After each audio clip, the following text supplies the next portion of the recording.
Yes, people, we're back. It's the Armoury TV. It's the match reaction. Arsenal 0, Man United 2. We're going to get into the intro. I'm going to bring my guest and introduce him, and then we're going to dissect that game. Let's get straight to it.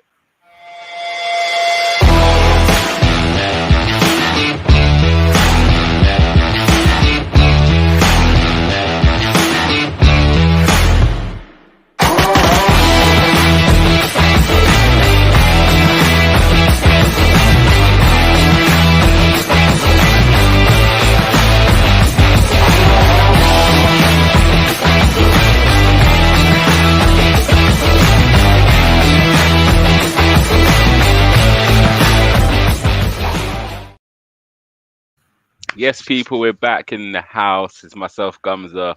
I'm joined by Tunnel TV's very own Kanebi. How you keeping? I'm good, my G. I'm good. I'm good. What's going on, man? It's good to be on the show. Shout out to Armory Appreciate you. TV. It's good to be here with you, Gumsa. Appreciate it, my G. Definitely, definitely. So let's get straight into it. Lineup. What was your thoughts when you saw the first 11? How happy was you? Uh, when I saw the first 11, the first word that came into my mind was experiment. It looked like Mm, an experiment. It looked like we're trying to get players fit. A lot of heavy rotation because Tomiyasu at left back, Eddie Nketiah starting. Because the last game, Jesus started, but Eddie started this time. So it kind of showed me that the manager was trying to rotate, get some players fit, give them some minutes. Declan starting, Timber starting, But I think the midfield needs a lot of work. The players still mm. need to gel, get to know each other. But apart from that, it was exciting to see. Yeah, as I said, it's always interesting to see a friendly of this nature playing against another Premiership club. There's obviously a lot of comparisons, but like you said, it was a bit more experimental, as you said, trying new things out. Yeah, It's a brand new midfield, isn't it? Two of those guys didn't play last season. yeah. Um, and did it show for you? What was your thoughts on the first half in particular? First half in particular, I thought we had chances in the first 15 minutes. We could have taken some good chances from Martinelli, especially. Martinelli had a chance from Saka. Eddie too had a chance. We didn't take our chances. And I saw a little bit of our problems from last season towards the end. Individual errors.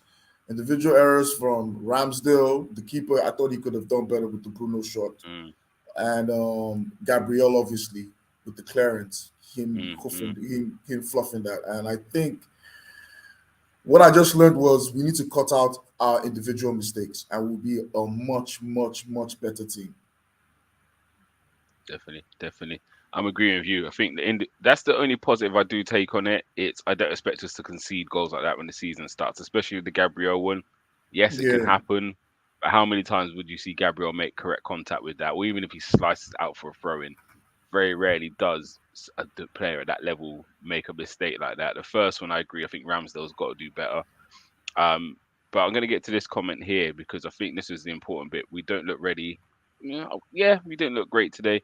But the most important thing, same problems as last season in terms of being vulnerable to the long ball.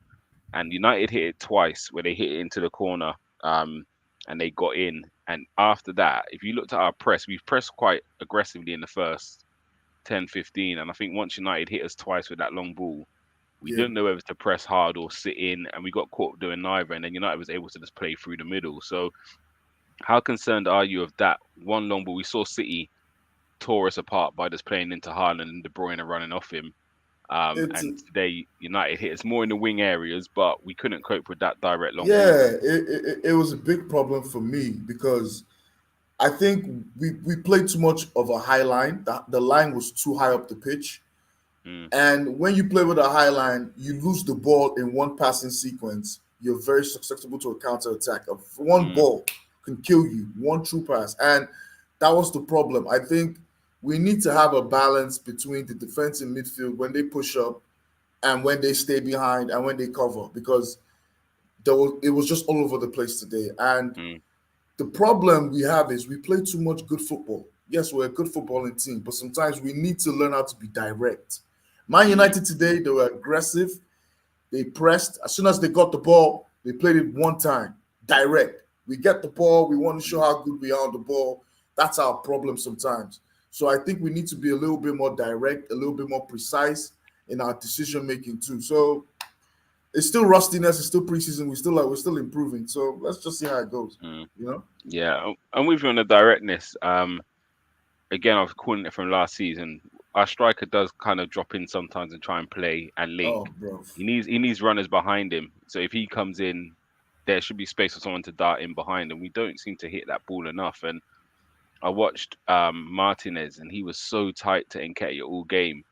Someone's got to make a run and give Martinez something to think of, because it's all too easy. Everything's in front of the back line, isn't it? So it's easy to defend. If you can see everything in front of you, I can hold my line and defend. We saw the difference with Arsenal. Many a time, Man United turned us and made us run back towards our goal. And if they get possession, now they're 30, 40 yards higher up the pitch, where now Yeah. then midfielders now start to join the attacks. Whereas the time I saw us actually get joy and go at people, and it's my worry is going to be, is it going to be much of the same next year? If Saka's not on the pitch or not performing, we don't look like we've got any other idea of how to attack a team. Yes, people will score goals. Odegaard scored a lot last year. Martinelli scored a lot. Jesus chipped in. But it all seems to stem off the back of Saka picking up the ball and driving at players, and then we create something. So he might not get the assist, but it might be his pass to Odegaard, Yeah. spreads it. But if Saka doesn't start the attack, we don't look like creating anything, and that's my Exactly. biggest concern. And It's, for you, how is it? How important is we find another way of playing where it's not just heavily reliant on Saka? I think that's the reason why we bought Kai Havertz, Mm, because we bought Kai Havertz to give us something different, a different way to attack, especially from that left hand side. Because mm, I'm not gonna lie to you, when we had Granit Xhaka last season, he played a different role. He played more of that box to box advanced midfielder mm, role, which he did very well. So I think when with Kai Havertz coming in, that's someone who should give us a different creative option or a mm, different way to attack people's defenses. But for me, like you said, you're very spot on. I think we're too over reliant on Saka, and it's affected us over the long run because if you look at everything goes through Saka. mm, Saka plays the most minutes out of the attackers. You know, Saka is always the last to come off from the pitch, even in friendlies. It tells you how important he is. And mm, if we need to find a way to play without him, and I think Gabriel Jesus, as good of a striker as he is, he needs to be more clinical. He needs to want goals more. He needs to learn how to mm, be hungry for goals, and that will solve a lot of our problems. But I'm not really going to blame him today because he came into the game. I think when he came into the game, I think the tempo of the game really got the best of him. He wasn't. Nobody was really in the game today. yeah, I But think second we dropped off massively, but yeah, nobody was really in the game today. yeah, I'm with you on that. Saka is vitally important. And yeah, we should have scored a couple. Havertz had a good header. Martinelli definitely should have scored one. But Yeah, again, it's that I watched United today, and Wan-Bissaka's causing us problems just by running off the ball. Like yeah, when we're holding them up in the midfield area, someone will just break a line with a run and get in behind, and we just don't seem to do that enough. Ours is so intricate; it has to be perfect. Otherwise, we're yeah, not even going to make the runs, and yeah. that's what's killing me watching this. Sometimes it's too predictable, and It's too predictable. It's too pretty. You know, mm, we wanna play the Barcelona way all the time. Sometimes just be direct, take a shot. mm. You know, go at the keeper. You know, because there's no reason why a backup keeper for Manchester United should be looking that good. There's I'm with no you. reason. Yeah, that's it. Apart from the double save from Martinelli, he didn't Yeah, really make a there's no save. Like reason. We didn't really test him. Ramsdale looked the busier keeper. 100%, 100%. Let's get into some of these comments quickly before we go into the new signing. So big up Paul, he's in the building. Um, let's get to this one. I mean, this would kick us into the next topic, I suppose. Guys, we should not have spent so much money on one player, and Declan Rice has pulled off. It's going to be the same as last season if we don't bring another striker. I don't think he was pulled off for a bad performance. I think it's just minutes. He obviously hasn't been in Yeah. pre-season until I'm not gonna recently. judge anybody off a friendly game, off one friendly game. Come on, man. It's too early, guys. It's too Yeah, I hear early, you. guys. It's But too early. let's get into let's get into those performances. So let's start with the defender. So Timber, how do you rate his game? I thought he was fantastic against MLS All Yeah. Stars. I Today was a bit quieter. yeah, I thought he was decent. I just thought he lacked a little bit of sharpness. Like we Mm, said, all these players they're trying to find their fitness. Like for instance, I'll give the reason why Wan-Bissaka had joy on that side was because Tomiyasu, that was his first game in like since the mm, Man City game. mm, You mm, know, mm. he's been Yeah, out for yeah, that. He's been out for that long. So Timber today looked very good. He looked like a player that going forward he's going to cause problems. But Mm, I kind of prefer Ben White because Ben White is more used to the system. He knows when to go up. He knows when to sit back. But Timber needs to learn how to get used to the way we play. But yeah, I think he's going to be one that's going to excite the fans. yeah, definitely. If you saw Timber's role today, he was the one inverting, and Yeah, Tomiyasu held the left side. So it did swap over in the second half. You saw Tierney started to invert a bit more, and Ben White then held the width, and then obviously Partey went right back for the last like 20 minutes, and Ben White went centre back. So again, you can see by some of the movements of the players, it wasn't Arteta wasn't looking to go and win the game once it went 2-0 down. It was still about getting the minutes under the belt first. yeah. I Um, think today was about getting the minutes. 100%, 100%. And we move on to Declan Rice. Again, I was surprised to see him start because he obviously joined the team that I think he just started pre-season when we went to America, where some of the guys have been training back at Arsenal for a few weeks. So yeah, Rice started centre mid. How do you feel he done with his performance today? I think Rice was okay. I'm not going to judge him off one game. Mm, I think he's someone who he's not yet used to being on the ball all the time because mm, when he plays for West Ham, he was always on the back foot. He never really had much possession. He was always defending more. Coming into an Arsenal team, you're meant to control the game more. You're meant to have more possession. You're meant to be more of a passer and obviously intercept and cut out the passing lanes from your position. So I think he needs to get used to being in a team that has the ball all the time and mm, passes the ball all the time.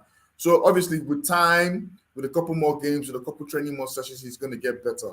But for mm, me, from what I saw in the first 20 minutes, I saw a midfield general, a potential midfield general, someone who could lead the team from that position, someone who could be a very good, what's the word they use in basketball, a very good point guard. You mm, know, he can be that guy for us. Obviously, I would like to see him and Partey together in midfield. I think they'll bring more balance together than mm. having him and Kai Havertz and Odegaard as the three in there. Yeah, But I'm not really gonna judge Declan Rice off one game of 45 minutes. I need to see him throughout at least for the next 10 games. Then I can say, hmm, okay, we have a player or we don't have a player. yeah. No, I hear you. And let's the last one, Kai Havertz. How do you think he done today? Well, I think Kai Havertz is just like the rest of the team. He wasn't just up for it. I'm not going to really point him out because the rest of the team today, they just look like they were rusty. I think we all got carried away by the All-Star game. Mm, We played against a team that really and truly they're not on the level of even a Norwich City, to be honest mm, with you. mm, But but today, Kai Havertz, I'm gonna give him a 5 out of 10, just because everybody today was average, and mm, he's still a new player trying to fit into the new system. Obviously, he's been playing false nine in Chelsea, and he's still trying to get used to his new teammates, his new surroundings. So I'm not really going to be hard on him. I know there are people in the fan base and opposite and ops that are giving him stick, but I'm not going to give him stick just yet until I see. Like I said, I'm going to give Kai Havertz at least 10, 15 games because yeah, he's a new it's player. brand new. Yeah, I agree with you. And again, I don't feel he was any worse than anybody else. And I think this is where I just don't want fans to overreact. Not many had a great performance in there today. Do you know what I mean? He didn't do anything spectacular. He didn't do anything bad. It was just a very average game, wasn't it? So yeah, I don't want to overreact on him or Rice. I saw bits of Rice where I liked. There's bits of Rice where I thought, not to say he should have done better, but I thought he was faster than what he showed me today when he's trying to cover ground and track back. Do you know what I mean? I thought he was a lot quicker.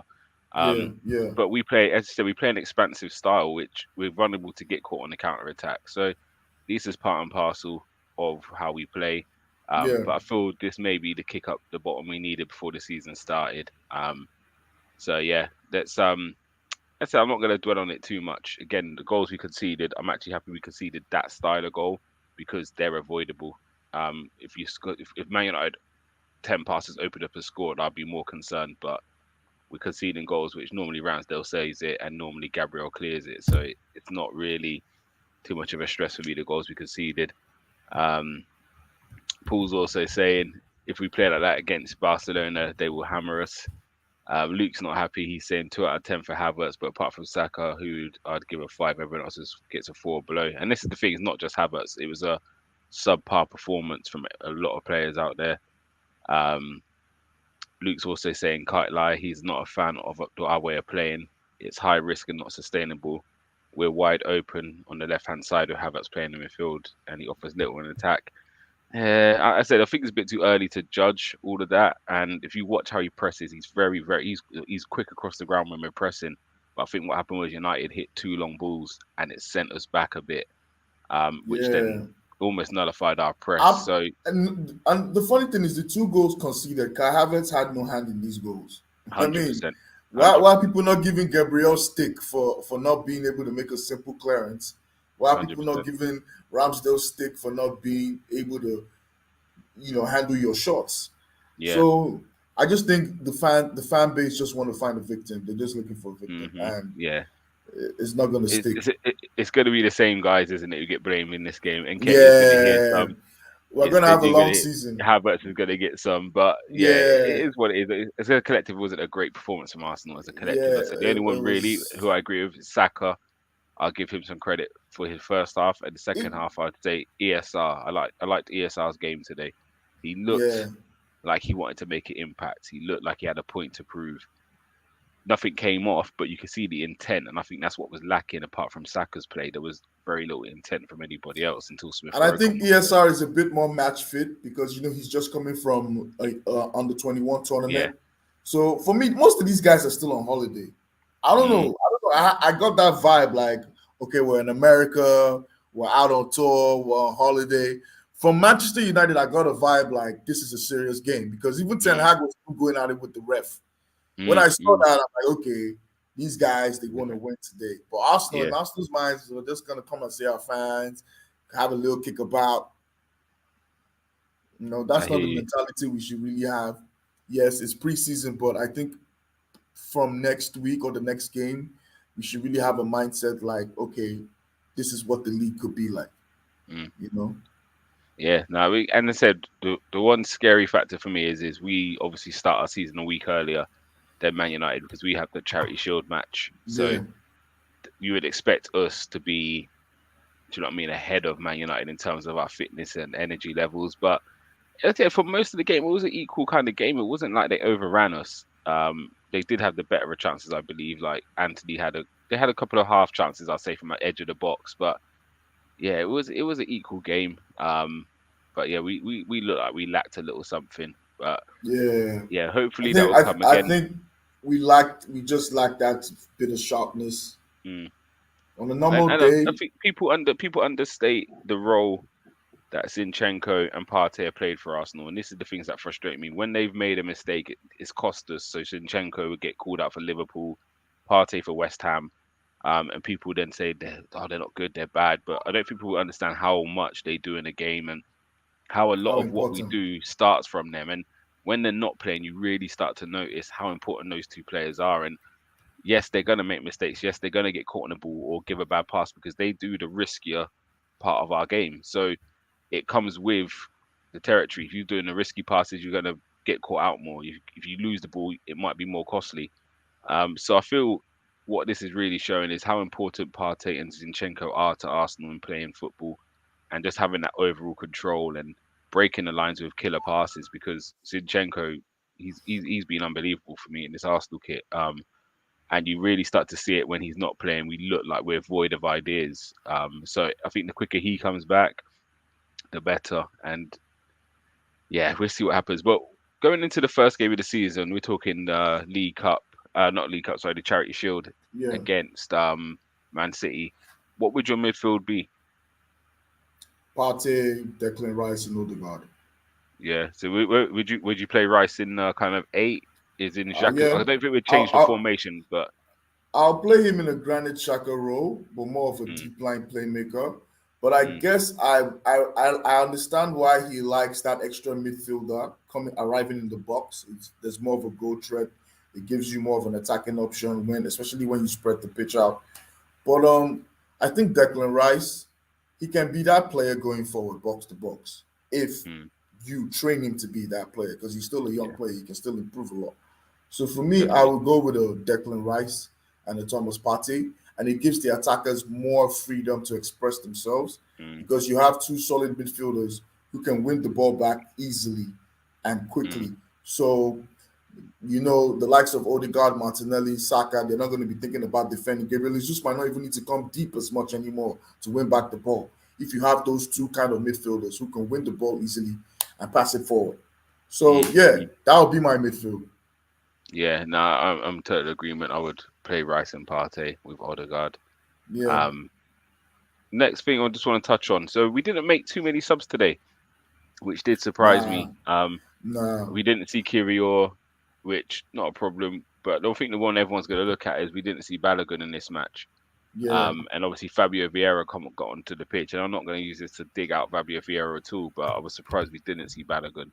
Do you think that's kind of a sign that he may be on his way out, or do you think it's just it could be anything? It could be a knock, it could be anything, or do you reckon he may play more the next game? But what's your thoughts on Balogun not touching the pitch at all in this game?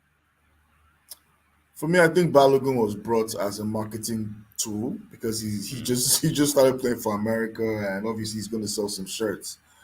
But I don't see him being an Arsenal player, which is very sad because for me, I think mm, he's better than Eddie.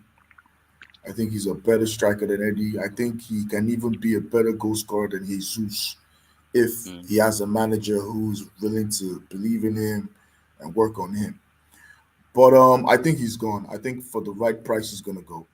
I don't see him being mm, at Arsenal if unless dramatically he climbs up the pecking order, which I don't see that happening anytime soon. So I think he's gonna go. I'm hearing reports Inter Milan are interested in him. It might be an Inter Milan, it might be an AC Milan, it might be a Leipzig.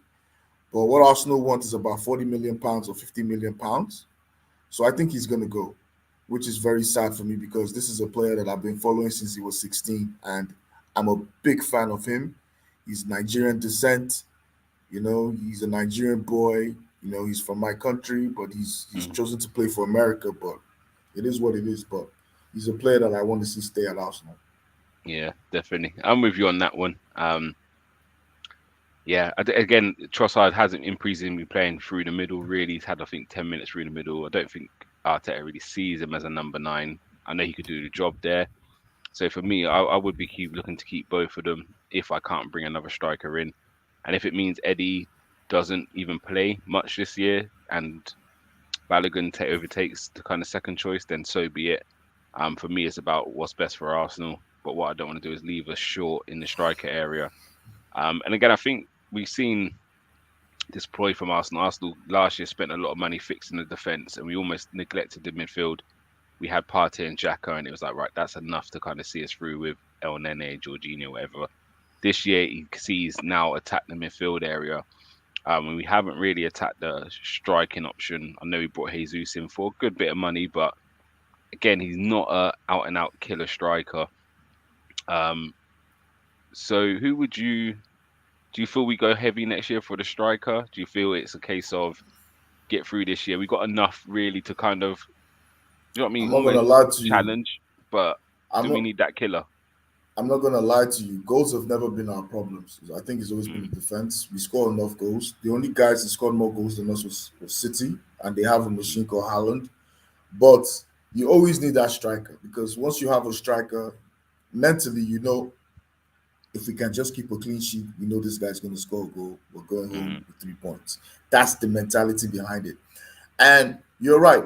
We do need a killer striker because from what I saw from Eddie today, I wasn't really impressed. I'm still seeing the same kid who is still struggling with big defenders, who is still struggling with his decision making. Yes, he's going to get us a couple of goals, but he's not going to take us to that next level that we need mm, to get on. That's the issue with him. Jesus is a good player. He's a great footballer, but in terms of putting the ball in the back of the net, he's not a Haaland. He's not an OC man. He's not a killer. He's a mm, player that likes to get involved with play. He wants to dribble. Yes, he's going to score a goal here and there, but he's not. He doesn't have that hunger for goals. So it's two things. Either we get a winger who loves to score goals. I think we mm. already have that in Martinelli, but or we get an out and out striker. But the thing about it is that we already have Balogun. Mm, So are we gonna sell Balogun now and start spending practically another 80 million pounds plus, because that's what strikers are going for these days. You're mm. going to spend another 80 million pounds plus on the striker, or you're going to sell Eddie and keep Balogun. That's the Yeah, thing. But for me, it looks like Eddie's going to stay. yeah, yeah. And I don't know if that's Arteta's decision because I think for the noise Balogun kind of makes it's a case of he wants to be playing week in, week out, and if he's not going to get it at Arsenal, he'll look elsewhere. Whereas Eddie seems like he's a bit more happier just being a squad player and being part of this Arsenal team. So I think Balogun may take that decision out of Arteta's hands, in all honesty, but time will tell. I do definitely feel we need a different kind of striker. I think again, I don't know, everyone wants something different, but for me, your Ivan Tony, your Cannon Wilson, your Osherman, those guys who want to play on the shoulder of defenders Yeah, and spinning behind. I know Arteta's yeah, style is he wants the nine to come short and play, but yeah, I feel we need someone who's gonna just sometimes run into a channel and push yeah, defenders back. And if we can push yeah. the defense 10 yards back, it gives our midfield more space to play, and then we will That's hurt that's teams. So, that's that's what we need, because you see Haaland last season. mm, Haaland just wanted to score goals. He didn't care if the goals were pretty. He didn't care if they were Penecas or mhm, Puskas worthy. Just mhm, get the ball in the net, bruv. That, mhm, that was that was his that was what he was doing. And mm, that's what we need. A striker who just wants to score goals. Unfortunately for us, I would have liked Vlahovic, but I don't know what mm. Vlahovic is saying these days, because last season he had a very terrible season. So I Yeah, don't it know if looks he's like he's still the going same player. PSG as well. It looks like that's definitely happening. Um, Wow. so yeah, who would you look for? Who would be the player you go for if you Oh, my dream dream is to signing? have I'm giving my you 100 million. dreams. 100 million can't still he can't still afford it. He can't still afford Mbappe though. I can't still afford. No. I can't still afford Mbappe. 100 million pounds right now, bro. I'll put in a cheeky bid for Julian Alvarez in Man City. Oh really? Yeah, I like him to be fair. Yeah, he's yeah, busy as well. He's a headache. He don't stop. He's one of them yeah. players that don't stop And moving. I and like that. I wasn't expecting that. he's won everything. He's won Mm, everything, and he scored goals. He has scored goals for Man City. He scored goals. It's either mm. him or Seaman, but he will be the cheaper option for me. Yeah, 100%. See, I know Paul's said Ivan Tony suspended until January, but this for me might be the perfect time to get him because the value will be dropped a bit. And yes, it means 6 months without him. However, I expect that 6 months we should qualify for our Champions League group with what we've got. So if that's Eddie and Jesus, we're not into the crunch time. FA Cup will be in the third round at that moment. The League Cup will be a bit further on. So for me, if it meant I have to wait 6 months to use him, it's just like the player being injured, I suppose, isn't it? And then you have to wait for him to come back. If we could get him at a good price, I would do it because, yeah, Ivan Tony's probably going to cost you 70, 80 million in the summer, whereas you might be able to get him for 45, 50 if you go through now. But yeah, I don't think there's no talk of us going for a striker, really. I think it's more of a winger this year and centre midfielder. Yeah, But I definitely think yeah, it's then we're going to go heavy for a striker next year. Um, and if we're going to do that, then I think we'll be talking one of the big names in in terms of strikers in the world football at the moment. Because yeah, if it's a mid tier player, why not go and get them now? So I think we're going to wait, and maybe next year we're going to see most of our budget go on that big striker. But yeah, time will tell. Time will tell. But Kanebi, thank you for coming on. As I said, it's disappointing the result, but again, we have to dissect. We have to understand it is pre-season. It's yep. not the end of the world. We've seen some pre-seasons. Arsenal won a game in pre-season and got off to get to a good start. And The we've Invincibles seen didn't some win one game in the preseason. They didn't That's what win I one mean. game during preseason. That's what I mean. So it is what it is. You can't read too much into it. Obviously, United fans are going to feel they have the bragging rights over us at the moment. But luckily for us, we only have to wait 4 games into the season before we get them at the Emirates. So we can quickly quieten them up as well within the next Yeah, six if a to seven United fan weeks. is watching this right now, you guys beat Liverpool 4-0 last season in the preseason and lost 7-0 to them during the main season. So it's all good. Yeah, it's all good. It's all good. It's all good. Maybe we just held on. We just didn't give away our hand that easy. So when they come Emirates, they think it's an easy game. But yeah, hopefully we Yep, have something new up our sleeve. But yeah, man. Kanebi, thank you so much for jumping on. Guys in the comments, big up yourselves. Big up Paul. If it's your first time, make sure you hit the like button. Make sure you subscribe. yep. Big up Luke. Hope you're well. Moss from across the bond. Well done on the watch along as well. You lot are smashing it all the time. Big up Neil Gunnarsson, and anyone else that was in the building. Yeah, make sure you hit the likes. Make sure you subscribe. Make sure you keep tuning in. Kanebi, just before we go, tell us where we can find you. You lot are doing massive things over there in Nigeria. So talk Yo, you about. can find us on YouTube, Instagram, and TikTok. Tunnel TV. Just hit the search on the search bar. Will pop up. You see our videos. We're jumping, going crazy, and it's going to be a crazy season coming up. Yeah, you lot doing the same again this year when the season starts. A lot more watch alongs from the studio. Yeah. We're going to be doing more live streams. We're even moving to a bigger studio, so we're going to have more people. In fact, it's going to be a crazy show. We're going to have more shows. We're going to have more things we're going to be doing. So it's going to be wild. It's going to be I look, wild. Looking forward I, to I look forward to it as well. I said, if guys, if you haven't seen some of the reactions from these guys, it. even if you can't watch it when it's live, just watch back the edits afterwards Yeah, because they just man. clip together the best parts. But when you see these lot celebrating and you got the United fans in front of them or the Chelsea fans head hands on head and you got Kanebi and Nigel behind getting on bad, it's brilliant It's TV. It's brilliant brilliant, TV. bro. It's brilliant, man. Yeah, man. We have a lot of fun, man. We have a Yeah, lot of man. fun. Most definitely, Shout out most to the definitely. silver one. I love the DP. He don't play around, and he's saying the link for in the description for Tunnel TV is there. Big So, up the guys, silver one. make sure you tune in, and yeah, Paul, big up yourself as well. Um, yeah, make sure you keep tuning into what we're doing. We've got lots of great shows. So, Yes, Kennedy, sir. on that note, we're gonna bounce out because it's 1 in the morning, and you know Peace. how it is, Peace. Peace. Peace. guys. Peace. Peace. Until next time.